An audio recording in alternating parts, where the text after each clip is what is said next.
Bienvenue sur Trading Digital Academy. Aujourd'hui, nous parlons de la 8e merveille du monde, qui sont les intérêts composés.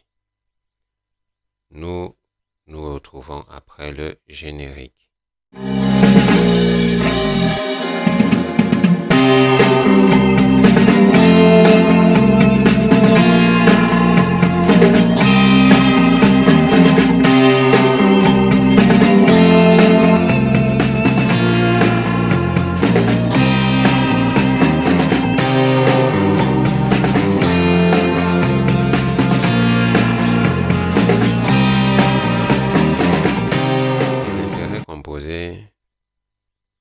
Sont des intérêts capitalisés, c'est-à-dire qui se cumulent au fil des ans à partir d'un capital de départ. Ça, c'est la définition la plus simple que nous pouvons avoir sur les intérêts composés. Allons sur celle-ci. Un capital est placé à intérêt composé lorsque les intérêts de chaque période sont incorporés au capital pour l'augmenter progressivement et porter intérêt à leur tour. C'est une notion antagoniste à celle des intérêts simples, où les intérêts ne sont pas réinvestis pour devenir à leur tour porteurs d'intérêts. Je peux faire un cours détaillé sur les intérêts composés, mais ça nous prendrait trop de temps. L'objectif de notre chaîne YouTube étant de montrer chaque notion théorique, comment on l'exploite de façon pratique. Donc, à partir de là, nous allons montrer pratiquement comment on utilise les intérêts composés. Einstein nous dit, les intérêts composés sont la 8e merveille du monde. Ça, c'est la partie de la citation que beaucoup connaissent, mais voici la partie que beaucoup ne parlent pas. Celui qui les comprend les gagne, et celui qui ne les comprend pas les paye. Ça veut dire que il n'y a pas de juste milieu. Soit vous les utilisez et vous gagnez, soit vous ne les utilisez pas et vous perdez. Donc, si jusqu'ici vous ne vous êtes jamais intéressé aux intérêts composés, c'est le moment de le faire. Parce qu'en fait, ces intérêts composés ne sont pas propres uniquement au trading. C'est une notion qui peut s'appliquer à n'importe quel métier. Donc, si votre métier vous permet de réinvestir ce que vous gagnez à votre capital initial, vous allez facilement vous retrouver en train de gagner une richesse exponentielle. Donc, parlons des intérêts composés en trading. Je vous amène sur ce site Compound Daily Calculator. Ici, Compound Daily Interest Calculator. Vous prenez un capital initial de $1000. Prenons 10 000 parce que nous avons fait un money management avec 10 000. Vous prenez 2% du capital. Nous avons expliqué pourquoi prendre 2% du capital. Nous prenons 20 jours de trading dans un mois parce qu'il y a 20 jours de trading dans 30 jours. Les week-ends ne sont pas inclus, ça c'est pour le Forex. Pour vous qui créez les indices synthétiques et les cryptos, vous pouvez procéder en ajoutant les week-ends.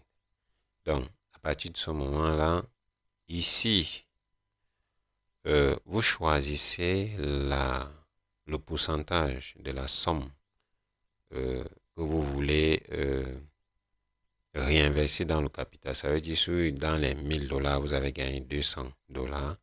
Vous voulez mettre 5%, $200 dans le capital. Vous voulez mettre 50%, 90, 95, ça dépend de vous.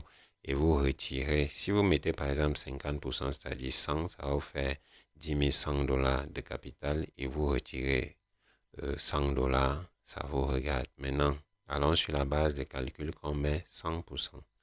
Les week-ends ne sont pas inclus. Lorsqu'on fait le calcul, vous allez voir un compte qu'on vous dit, vous savez commencer avec un investissement de $10 000 à la date du tant. Je dis ça parce que bon, la date où vous allez faire le compte en plan, forcément, ça ne sera pas la même date. Votre argent a augmenté de 14 859 dollars à la date de tant. Vous n'avez pas retiré de l'argent, donc vous n'avez pas retiré de dollars au cours des 20 derniers jours de trading. Vous avez gagné au cours des 20 derniers jours de trading 4 859 dollars. Ici, je préfère ceci en table là parce que vous pouvez le télécharger, l'imprimer, le mettre devant vous. En ce qui concerne le graphe, vous allez vous rendre compte que l'interprétation n'est pas trop ça en termes de chiffres. Ici, on vous donne un résultat tout à fait global. Donc, voici le premier jour. Sur ce compound plan, le ratio est de 1 sur 1. Et vous allez vous rendre compte que si vous gagnez 200 dollars, le nouveau capital devient 10 200 dollars. Ensuite, vous prenez 2% de 10 200 dollars, comprenez ça bien, qui représente 204 dollars. Vous gagnez, vous vous retrouvez avec 10 400 dollars. Le ratio dans le compound plan, c'est un ratio de 1 sur 1. Pourquoi ratio de 1 sur 1 et exiger qu'on arrive à ce résultat? Parce qu'il y aura des jours où vous allez perdre. Mais si vous mettez 200 dollars sur le marché, l'objectif étant de gagner 3 sur 1, c'est-à-dire 600 dollars, ou alors 5 sur 1, c'est-à-dire 1000 dollars, vous ne continuez pas comme si vous avez un capital de 10 000, disons 10 600 dollars. Non, vous continuez normalement. Pourquoi? Le jour où vous allez perdre, les gains en plus que vous allez vont fermer vos pertes. C'est pour ça que vous devez de rester sur ce plan-ci, même si vous gagnez plus que ce qui a été prévu. Donc, vous allez voir en compte qu'au bout de 20 jours, le 19e jour, vous aurez 14 568 dollars. Vous prenez 2% de 14 568 dollars qui est 285 dollars point 65 que vous allez, qui est 291,36 que vous allez trader et vous arrivez à cette somme-ci.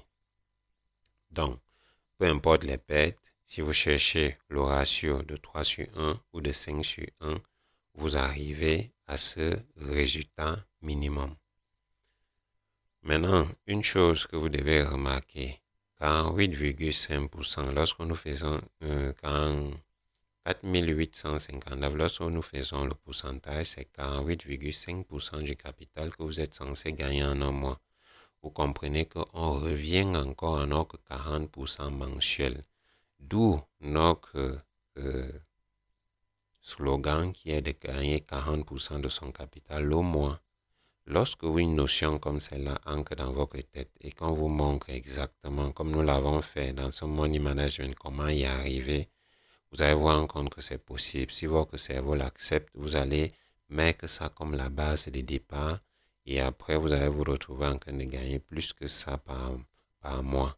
Donc, retenez donc le chiffre de 48,5%. C'est un chiffre proportionnel puisque si on vient ici, si on met 1000 dollars par exemple, on fait le calcul, vous avez plutôt 485. Un pourcentage, c'est au 48,5. Si vous faites 100 000 dollars, vous faites le même calcul, vous venez, en pourcentage, c'est toujours 48,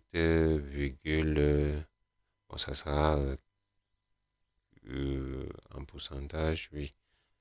Donc, on est toujours aux alentours de 48,5% du capital mensuel. Capital confondu, si vous mettez des chiffres, disons par exemple 1500 dollars, on est toujours dans le même pourcentage. Toujours dans le même pourcentage, c'est-à-dire peu importe le capital, on est dans les 48,5% du capital. Donc, ce que je trouve limité dans ce site, c'est que vous ne pouvez pas faire le système d'intérêt composé décroissant. Donc, je vais donc vous amener sur le site suivant. Voici le lien ici. Pareil que celui-ci, voici le lien. je ne peux pas encore mettre des liens dans mes descriptions des vidéos. Pour l'instant, inviter des gens à s'abonner, ça sera plus facile à le faire. Donc, dans ce site, je ne vais pas utiliser Compound Interest, ni Simple Interest, ni Forex Compound. Je vais utiliser Daily Compound, comme c'était de l'autre côté, sur l'autre site. Ici, je mets un capital de 10 000 $. Ici, je mets moins 2%. Ici, on parle de perte. Je ne vais pas mettre... je vais mettre 20 jours de trading. Je ne vais pas exclure les week-ends parce que je veux 20 jours successifs. Vous allez comprendre pourquoi tout à l'heure lorsque je vais refaire le calcul. On me dit que si je perds moins 2% du capital, c'est-à-dire dans 10 000 $, je perds 200 $, il me reste 9 800 $. 2% de 9 800 $, il me reste 9 000, ainsi de suite, ainsi de suite, ainsi de suite. En fait, ce que je perds, c'est exactement moins 33,2% du capital. Retenez cette somme. Maintenant, si vous faites un 2% qui n'est pas, un moins 2% qui n'est pas décroissant, vous allez voir qu'au bout de 10 jours, vous perdez 2 000 $. Au bout de 20 jours, ça fait 4 000 $. Or, ici, vous avez encore un 5 000, disons 600 $ à votre disposition comme ça, que vous n'avez pas perdu. Donc, l'important n'est pas de venir trader et de risquer à chaque jour de 200 $, non. Risquez plutôt 2% de ce qui reste de façon décroissante. Là, si vous perdez, vous perdrez moins. C'est très important. Les intérêts composés sont utiles lorsque vous voulez manager vos pertes et c'est aussi utile lorsque vous voulez manager vos gains. Donc, à partir de ce moment, je disais aussi que si vous incluez, si vous dites que vous mettez 20 jours de trading et les week-ends ne sont pas inclus, vous faites le calcul, vous allez voir en compte que c'est moins 26 et le nombre de jours de trading n'est pas exactement le même. Ici, on a 5, on a 10, on a 15. Il nous manque encore 5 jours de trading. C'est la raison pour laquelle j'ai inclus les week-ends pour bien faire le calcul et retenir de façon précise 20 pertes successives pour au moins 33,2% du capital. Donc, nous arrivons à la conclusion que lorsque vous avez un capital de trading, vous êtes dans l'intervalle fermé au niveau des pertes à moins 33,2% du capital, ouvert à 48,5% du capital. Donc à partir de ce moment-là, vous ne devrez pas vous permettre une perte au-delà de 33,2% du capital, tout capital confondu. C'est pour ça que lorsque nous allons faire le copy trading plus tard dans notre groupe de trading, les paramètres devront obéir à cette notion, c'est-à-dire on fermera les pertes à 30% pour que si jamais je me retrouve en train de faire plus de 30% de pertes, ça vous éjecte directement du copy trading sans que vous ne perdiez les 70 autres pourcents. Donc, si tout le monde a les mêmes paramètres, ça va éviter les problèmes parce que le premier copy trading, les paramètres n'étaient pas harmonisés. Il y a d'autres personnes que c'est éjecté, il y a d'autres personnes qui sont restées. Donc, pour éviter ce genre de choses, on reste sur les paramètres.